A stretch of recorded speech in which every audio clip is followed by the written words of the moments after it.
Welcome, my friends.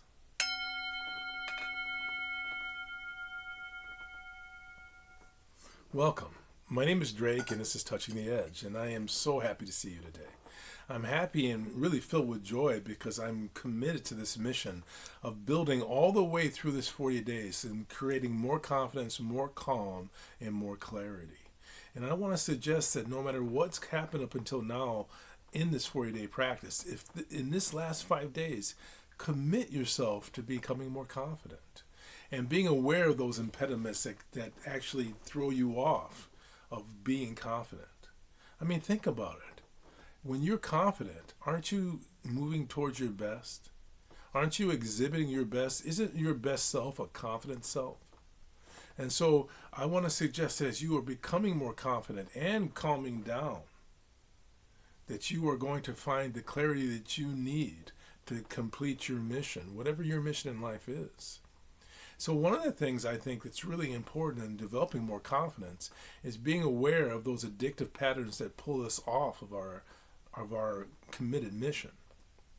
There's a great person, a great teacher. His name is Dr. Gabor Mate, and he has done so much incredible work in terms of trauma. One of the things that he indicates is that all addictive patterns are actually trauma responses, and that makes sense to me. It's one of those things that you hear for the first time, but you know it's true, even though it's the first time you ever heard it. So when we're seeing all these homeless people having such a hard time, and I've never seen homeless looking like they're having a harder time than they're having right now. So many severely addicted homeless people. He describes it in terms of people in penitentiaries. Every single one of these stories has a traumatic childhood story. And I'd like to suggest that that's true for all of us. We all have a traumatic childhood story. Something that happened to us, some need that we didn't get fulfilled. And so what ends up happening is that we develop addictions that are in response to this childhood trauma. It can be towards alcohol or things like that, but in my perception, the emotional addictive patterns are actually even more powerful. A person who has a pattern of saying that they are an anxious person, or they're depressed, or they're an irritable person, all of these things are representative of, in my mind, emotional addictions that relate to the original addictive trauma of childhood. You know, that intensity of the thing that we had to deal with as children that became the center point of our sense of reality. The anxiety that was going to try to keep us safe.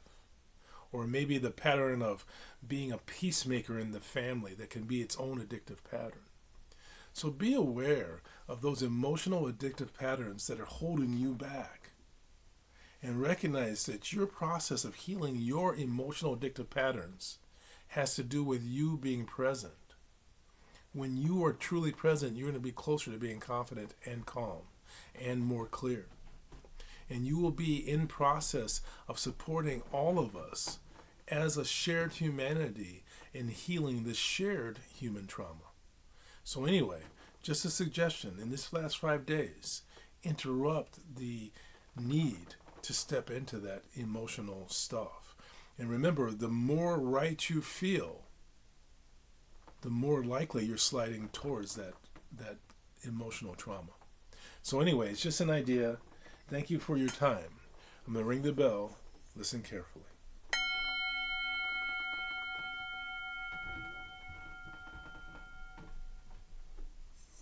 In this last 5 days, I'm committed to transforming my relationship to the world.